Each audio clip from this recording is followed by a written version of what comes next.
আজকে এই জঙ্গল ঘরটাকে পরিষ্কার করে আমি লাকড়িগুলো এক সাইডে রাখবো।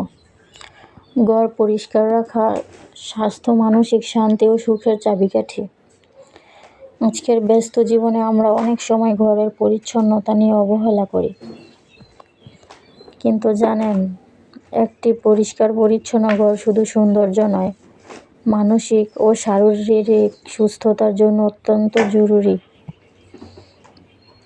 ঘর পরিষ্কার রাখার উপকারিতা: স্বাস্থ্যকর পরিবেশ, ধুলোবালি, ছাঁচ ও জীবাণু আমাদের শ্বাসকষ্ট, অ্যালার্জি, অন্যান্য অসুখের কারণ হতে পারে।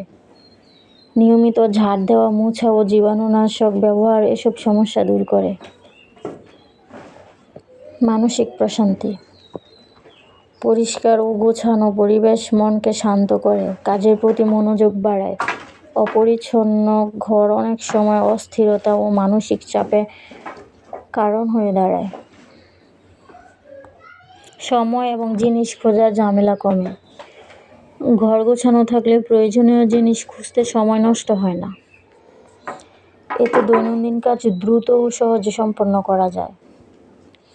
অতিথির সামনে সম্মান বজায় থাকে। হঠাৎ কেউ এলে লজ্জায় পড়তে হয় না, বরং গর্বের সঙ্গে নিজের ঘর দেখাতে পারেন। ঘর পরিষ্কার রাখার সহজ উপায়: দৈনিক পরিষ্কার: প্রতিদিন অন্তত 15 থেকে 20 মিনিট ঘর ঝাড়ু ও মোছা করুন। বিশেষ করে রান্নাঘর ও বাথরুম নিয়মিত পরিষ্কার রাখা অত্যন্ত জরুরি। অপ্রয়োজনীয় জিনিস ফেলে দিন। অপ্রয়োজনীয় কাপড়, কাগজপত্র এবং ভাঙা জিনিস জমিয়ে রাখবেন না। জায়গা নষ্ট হয় এবং ধুলো জমে। পরিষ্কার পরিচ্ছন্নতা কাজে পরিবারকে যুক্ত করুন। পরিষ্কার শুধু একজনের দায়িত্ব নয়, পরিবারের সবাইকে ছোট ছোট দায়িত্ব ভাগ করে দিন। যেমন বাচ্চারা খেলনার জায়গা গুছিয়ে রাখা, বড়রা খাওয়া শেষে নিজে প্লেট ধোয়া। সপ্তাহে একদিন ডিপ ক্লিনিং: প্রতি সপ্তাহে অন্তত একদিন দরজা, জানালা, ফার্নিচার, ফ্যান ইত্যাদি পরিষ্কার করুন।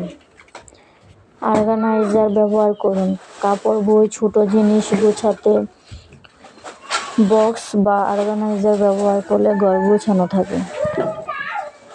পরিচ্ছন্নতা শুধু ঘরের সৌন্দর্য নয়, এটা আপনার জীবনের একটি গুরুত্বপূর্ণ অংশ। ঘর পরিষ্কার রাখুন, নিজের এবং পরিবারের সুস্থতা ও সুখ নিশ্চিত করুন। পরিষ্কার পরিচ্ছন্ন ঘর মানেই শান্ত মন, সুস্থ জীবন। প্রতিদিন 15 মিনিট সময় দিন আপনার বাড়িটাকে ভালোবাসার মতো করে গুছিয়ে রাখতে। ঘর গোছানো শুধু দায়িত্ব নয়, এটা এক ধরনের থেরাপি। ঘর পরিষ্কার পরিচ্ছন্নতা, সুস্থ জীবন, হ্যাপি হোম। ঘর গোছানো daily motivation: clean home, clean mind. সবসময় ঘর পরিষ্কার রাখুন, নিজে পরিষ্কার থাকুন, মনকেও পরিষ্কার রাখুন।